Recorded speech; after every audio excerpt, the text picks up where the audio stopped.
If there's one person the commentary community hates the most, it's ImAllexx. ImAllexx is your generic bullshit commentary channel. ImAllexx has bounced from friend to friend to friend, sucking the cloud out of them. Alex is a terrible, terrible, terrible person. ImAllexx is a danger to the platform. This shows us quite well what type of person ImAllexx is. A snake. Dumb, boring. Just really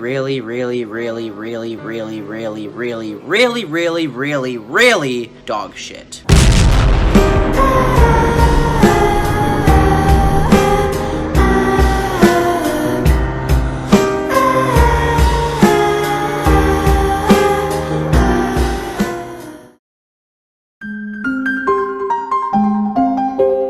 Now, this isn't going to be some grand defense of ImAllexx. I think what he's done is truly deplorable. If, for some reason, you don't know who Alex is or what he's done, I have a list of videos in the description that detail every single shitty thing that he's done. Which, trust me, there are a lot. Speaking of that, ever since Alex started to get into drama with the commentary community earlier last year, people have been non-stop trying to expose him. However, even with mountains upon mountains of evidence still piling up to this day, Alex's career has remained unfazed, recently hitting 2 million subscribers, which is an achievement no ordinary YouTuber, especially one who has been attacked so many times, can achieve. So this leads us to two questions. Why is his career growing, and how can we stop him?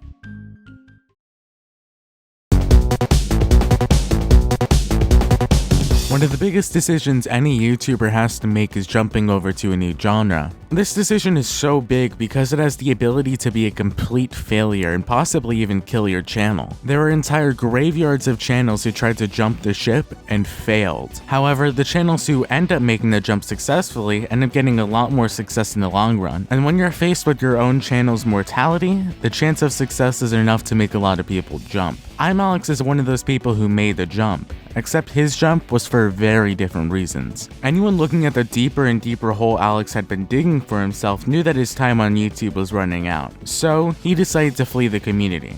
Well, kind of. You see, in every YouTube community, there are subdivisions to it, and commentary is no different. You can divide commentary largely into two camps: Vine commentary and old school commentary. Neither of them is better than the other. Everyone has their own preferences, of course, and I like channels on both sides, but both of them appeal to different audiences, with some overlap, of course. Alex, as you're probably guessing by now, didn't flee out of commentary in general, but towards that Vine commentary area, by switching up his subjects from the typical reaction commentary punching bags like Danielle Cohn and Jojo Siwa towards the mainstream subjects like Shane Dawson, Trisha Paytas, and Charlie D'Amelio. This switch up of his audience makes it so a lot of the criticism we send his way never gets to his audience. The average ImAllexx fan does not watch fucking Kavos. Most YouTubers either consciously or subconsciously realize that at this point. And a lot of them are deciding to switch up their method of attack against Alex to make up for this. And those new methods are what we're going to be focusing on today.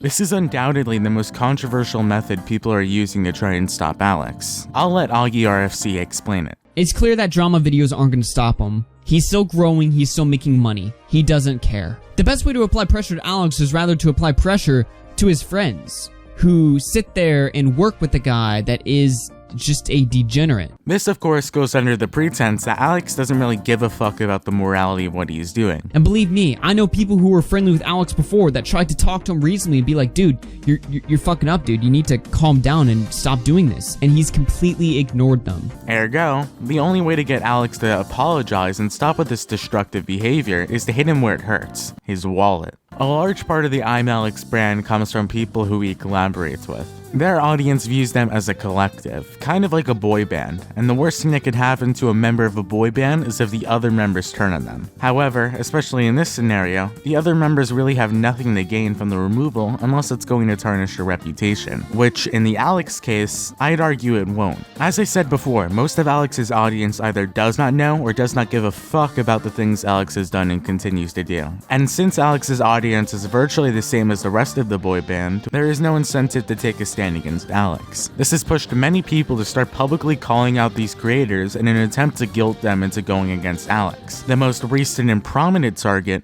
being James Marriott. On May 16th, Kavos leaked DMs between him and James that occurred back in April. Now I'm just going to summarize these DMs because I'm not fucking Boblax, but I'll put it on the screen if you want to read them for yourself. Essentially, these DMs are trying to say the only reason James Marriott does not publicly call out Alex is for financial reasons. Now, as many of you can obviously tell, these DMs don't show the full picture. Kavos obviously cropped out bits. Whether those bits are important or not, I don't really know. Now, we're not going to go into the morality of leaking DMs. Instead, we're going to be looking into if this was an effective method at taking down Alex. And big shocker, no. My understanding of Kavos' goal here was to rile up enough support amongst the commentary community to apply pressure towards the E-boys, specifically James, to publicly call out Alex. And he failed spectacularly at this goal. If you want to unite a community against you, the one thing you don't want to do is something controversial. A perfect example of something controversial is leaking DMs. And of course, in some cases, leaking damning DMs can still work, such as during the Leafy H3 drama. However, Kavos obviously cropped these DMs to such a degree that it makes it suspicious, which is the opposite of damning.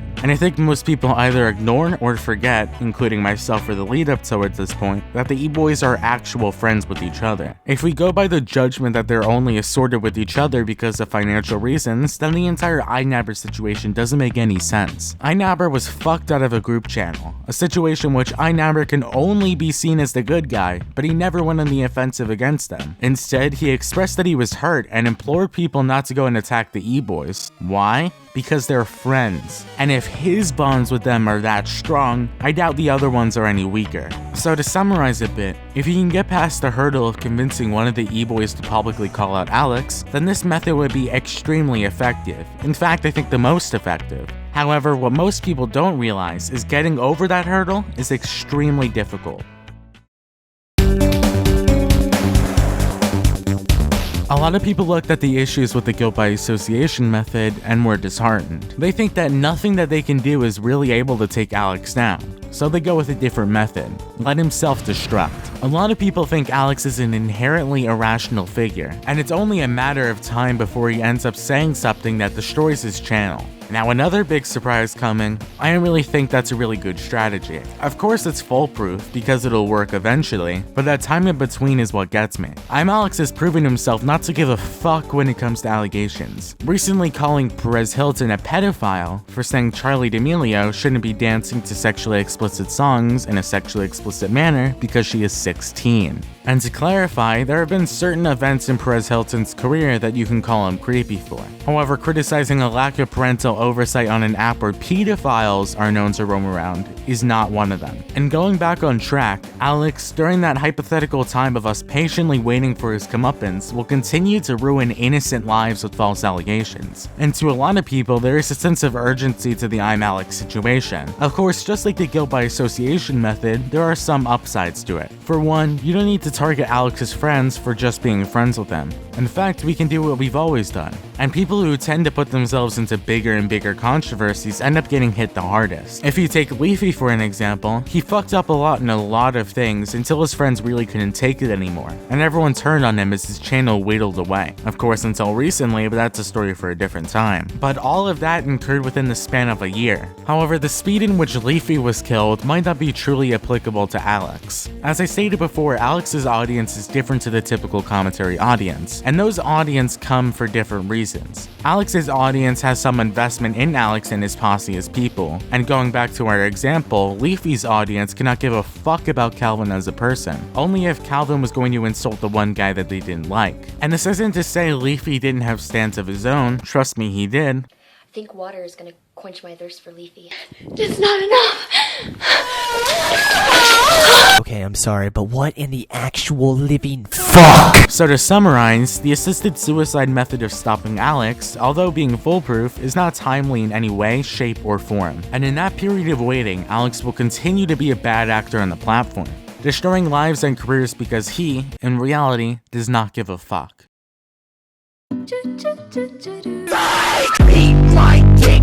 Now for full transparency, this is the method I prefer personally, so obviously I have some bias towards it. I'll try to be as neutral as possible during this segment, but I encourage you to take what I say during the segment with a slight grain of salt. Now since Alex is moving his entire brand towards the Vine commentary area of YouTube, us old-fashioned commentators can't reach him. However, we aren't the only channels in the community to cover drama. You see, for all you closeted incels who are unaware of this, the Stans have their own commentary community, the tea community. According to the Urban Dictionary, spilling the tea is when one tells an especially juicy bit of drama. And this slang used by white women has created an entire subculture on YouTube, spread around covering the drama around channels that those white women follow. There used to be somewhat of a line drawn between the commentary channels and the tea channels. However, recently, that line has been getting blurred and more faded as bigger commentators move towards the mainstream audiences. Because of this, commentary channels have started dabbling in covering tea drama subjects. So what if they cover commentary drama? Tea channels and ImAllexx have a similar audience. So if tea channels start to cover Alex's drama, the message will get to his audience. You saw it back in September when the channel Psych IRL covered the ImAllexx drama. In the comment section, his audience were surprised because they had never heard about the drama before, and a lot of them were a bit shaken up about it. With the drama that they cover becoming more crowded, I wouldn't be surprised if a couple of tea channels start to go over Alex's sins on the platform. However, of course, it isn't as simple as that. Alex still has the baggage of the commentary community, which is definitely not seen in good light by the tea community. Because of this, a lot of tea channels will be apprehensive to covering commentary genre, and this goes back to issues regarding the first two methods we discussed. Some people, in an attempt to get these channels to cover it, might start trying to guilt them, which can only further tarnish the anti-Alex movement. However, if we wait, Alex will continue to ruin lives with false allegations. However, these hurdles aren't as hard as they are in the earlier two methods, because tea channels have a much larger incentive to start criticizing Alex compared to his friends and his fans, with essentially the same effectiveness as the other two methods. However, this doesn't mitigate that these are hurdles nonetheless, and going through with this method will mean someone or something's reputation will be tarnished, possibly even both. From this video, you can obviously tell there was no silver bullet when it comes to stopping Alex, and there won't be one unified answer. People on the platform are already choosing these paths, with creators like Tommy C and Kavos going down the guilt by association method, Colossal is Crazy and Turkey Tom going the assisted suicide path, and me, and possibly a few other creators I don't know about, going down the tea time route. Really, the only reason I'm making this video is to show you the positives and negatives of each path, so you can make an informed choice of who to support in the future. However, if you want to even make that choice is another question entirely. I wanna go where the sunset is now. Can you show me the way?